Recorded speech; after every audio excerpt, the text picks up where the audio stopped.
Welcome to video part 12, Address Book, in this series of eDocs support tutorials. For ease of populating your documents quickly with the party details, eDocs has an address book facility to store your business details, your subcontractors' details, and your clients' details for repeated use and to avoid having to manually type these details each time you need to use them. Your business profile is where key details are kept that would be required when filling in contractual documents, including your business's industry license, ABN, and address details. It is also where you can upload your business logo so that your documents can be printed with a customized appearance for your individual business. Where your business has multiple identities as registered with master builders, these can be included in separate business profiles on your account for quick access and customization.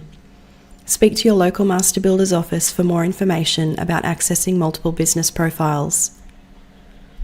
Subcontractors and clients' details can be stored and kept up to date in eDocs for quick population into documents via the Choose from Address Book option in the document wizard. These details can be entered in advance via the address book using the Create button as you can see here, or they can also be added or edited on the fly through the document wizard whilst you are working on the document. Click on the Choose from Address Book button, create contact,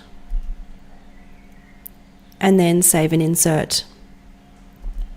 You can edit or delete your contacts at any time by returning to the relevant section of the address book, clicking on the associated action button and selecting your chosen option.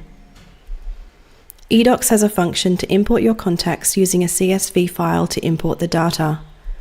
Download the template available in the Import Contacts drawer to ensure your data aligns with the nominated import columns in the eDocs system, as some manipulation of your CSV file may be required prior to importing.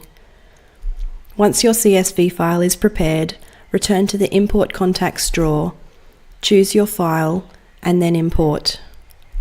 To learn more about eDocs, continue to watch the other videos in this series, or if you need to speak to someone, contact your local master builder's office.